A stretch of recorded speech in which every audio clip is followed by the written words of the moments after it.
알람 소리가 귓가를 때린다. 눈을 뜨고 휴대폰을 집어들었다. 오전 6시 30분. 출근까지 아직 시간이 있지만 다시 눕는 건 의미가 없다.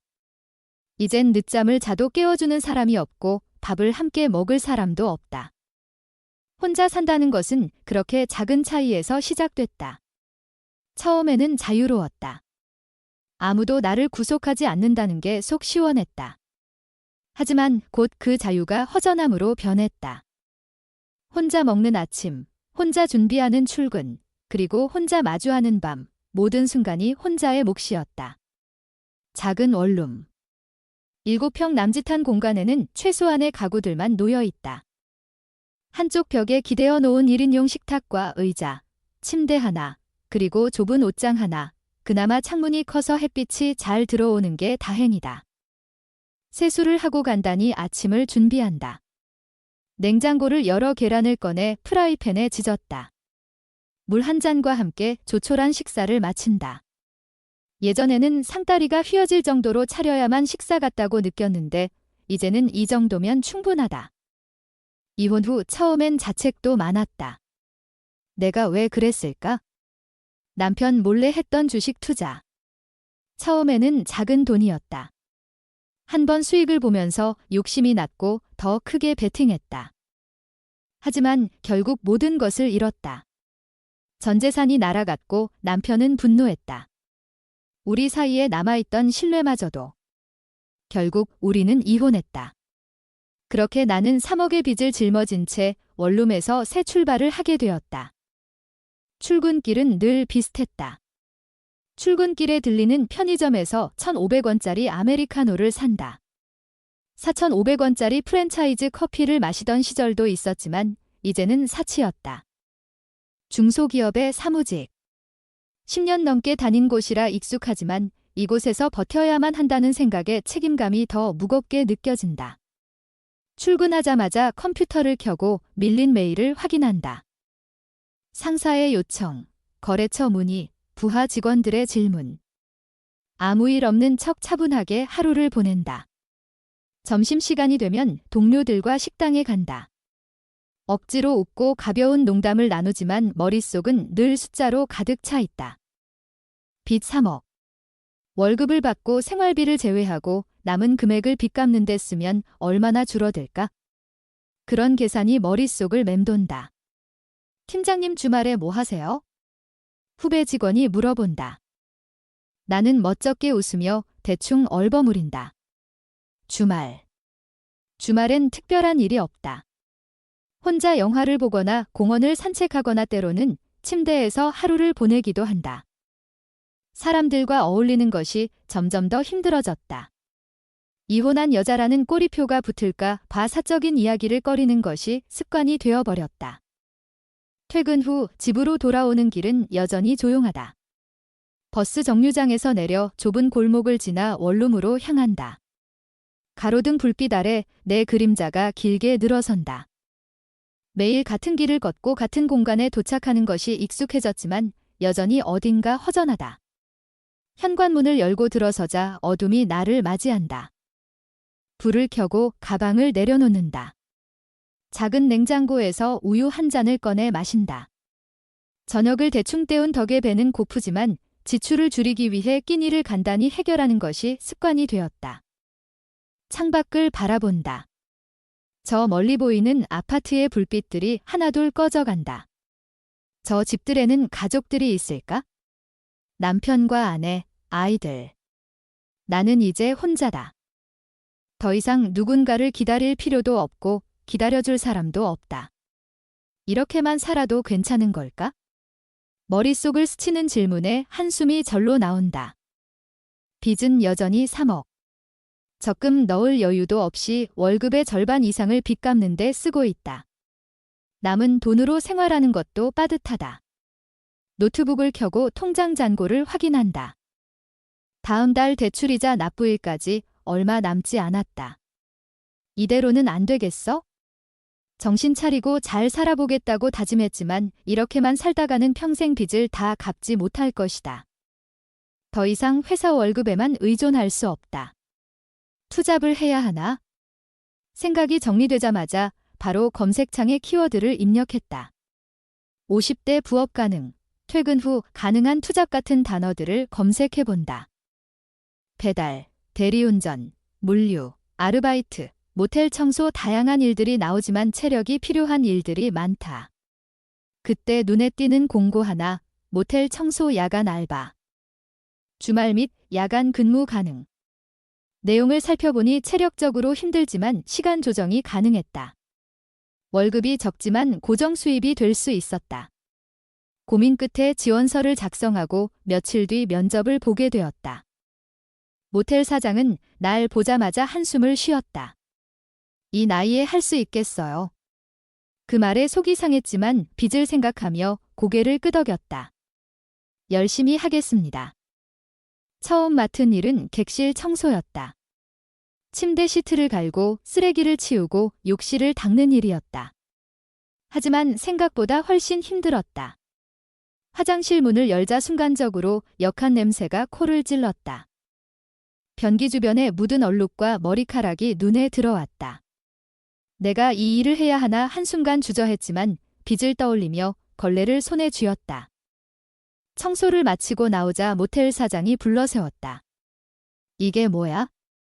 구석구석 닦으라고 했잖아. 다시 해. 말투는 거칠었고 마치 하대를 당하는 기분이 들었다. 참자 돈 벌어야 해. 이를 악물고 다시 청소했다. 퇴근 후 집으로 돌아오니 몸이 천근만근이었다. 손이 떨리고 허리는 끊어질 듯 아팠다. 침대에 몸을 던지고 창을 바라봤다. 이게 내 삶인가? 하지만 포기할 순 없었다. 내일도 그 다음 날도 버텨야만 했다. 그렇게 또 하루가 지나갔다.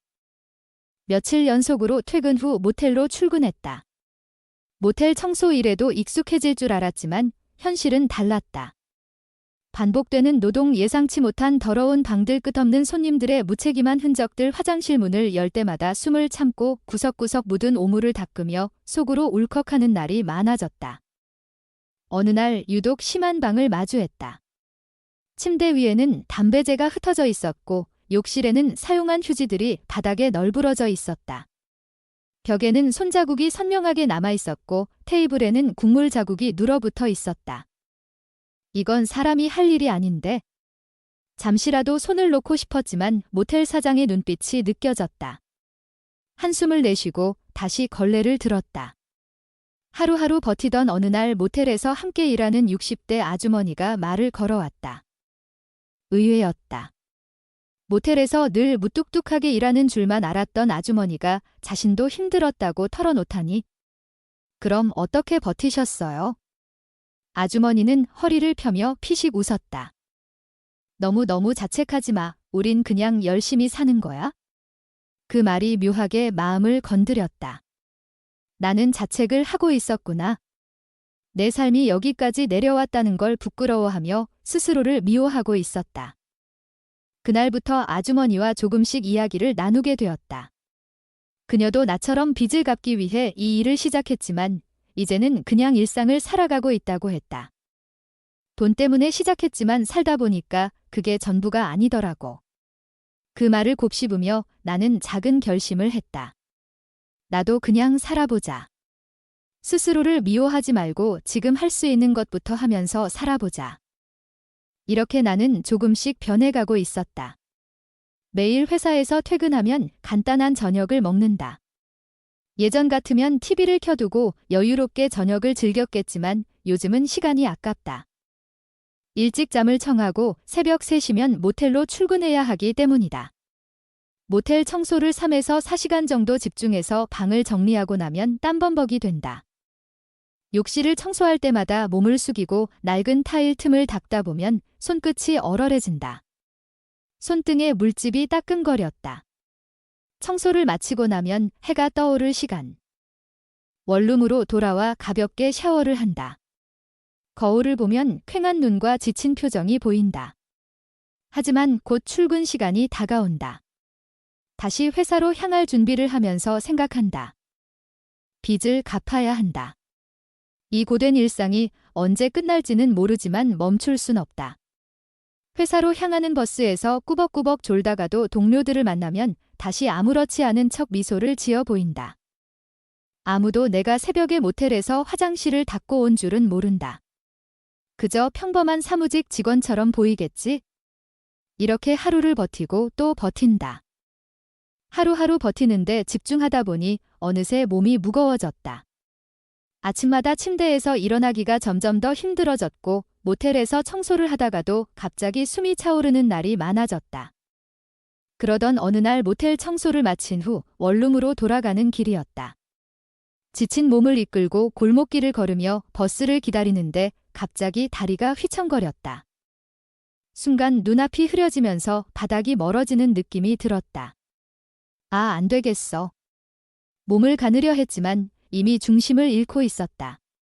바닥에 무릎을 꿇었을 때 지나가던 행인이 놀란 표정으로 다가왔다. 괜찮으세요? 숨을 헐떡이며 간신히 고개를 끄덕였지만 사실 전혀 괜찮지 않았다. 병원에 가야 할지도 모른다는 생각이 머리를 스쳤다. 하지만 지금 병원비를 감당할 수 있을까? 빚을 갚아야 한다는 생각이 먼저 들었다. 괜찮아요. 그냥 잠깐 어지러웠어요. 억지로 몸을 일으키고 버스 정류장까지 걸었다. 몸이 무거웠지만 여전히 회사로 출근해야 했다. 나는 그렇게 또 하루를 버티며 스스로를 몰아세우고 있었다. 하지만 그날 밤 원룸에서 혼자 앉아 창밖을 바라보며 문득 깨달았다. 이대로는 오래 못 버틸 것 같다. 그동안 몸보다 돈이 먼저였다. 하지만 이제는 정말 한계가 오고 있었다. 빚을 갚는 것도 중요하지만 이대로는 나 자신을 잃어버릴 것 같았다. 아침이 밝았지만 여전히 몸이 무거웠다. 출근 준비를 하려는데 손이 떨렸다. 오늘도 가야 하나? 하지만 출근하지 않으면 안 된다. 빚이 있으니까. 그러나 문득 거울을 보며 스스로에게 물었다. 이렇게까지 해서 살아야 하나? 모텔 청소 일을 매일 하기에는 체력적으로 무리가 왔다. 결국 주말에만 하기로 결정했다. 사장은 여전히 퉁명스럽고 가끔은 하대하는 말투를 사용했지만 이제는 크게 신경 쓰지 않기로 했다. 돈을 벌기 위해 선택한 일이었고 그 외의 감정 소모는 줄이기로 마음먹었다. 매일 퇴근 후에는 나만의 작은 일상을 즐기기로 했다. 회사 근처 마트에서 신선한 채소와 간단한 식재료를 사서 집으로 돌아왔다. 간단한 요리를 하며 따뜻한 밥을 차려 먹는 순간이 점점 소중하게 느껴졌다. 바쁜 하루 속에서 나를 위해 정성스럽게 차린 한 끼 식사가 작은 위로가 되었다. 식사를 마친 후에는 조용히 책을 펼쳤다. 오래전에는 좋아했지만 한동안 손에서 놓았던 책을 다시 읽으며 마음의 여유를 찾았다. 글자 하나하나를 따라가다 보면 온갖 걱정과 피로가 사라지는 기분이 들었다. 바쁜 생활 속에서도 나 자신을 위한 시간을 지켜야겠다고 다짐했다. 잠들기 전 가벼운 산책을 나갔다. 바람이 부는 밤거리를 걷다 보면 생각이 정리되었다. 머릿속에 가득했던 고민들이 한결 가벼워지고 새로운 날을 맞이할 준비가 되는 듯했다. 길을 따라 조용히 걸으며 하늘을 올려다봤다. 별빛이 흐릿하게 반짝이고 있었다. 이런 소소한 행복도 나쁘지 않네. 빚을 갚아야 한다는 현실은 여전히 무겁지만 그 속에서도 작은 여유를 찾을 수 있었다. 힘든 나날이 이어지겠지만 나는 내 방식대로 살아가기로 했다.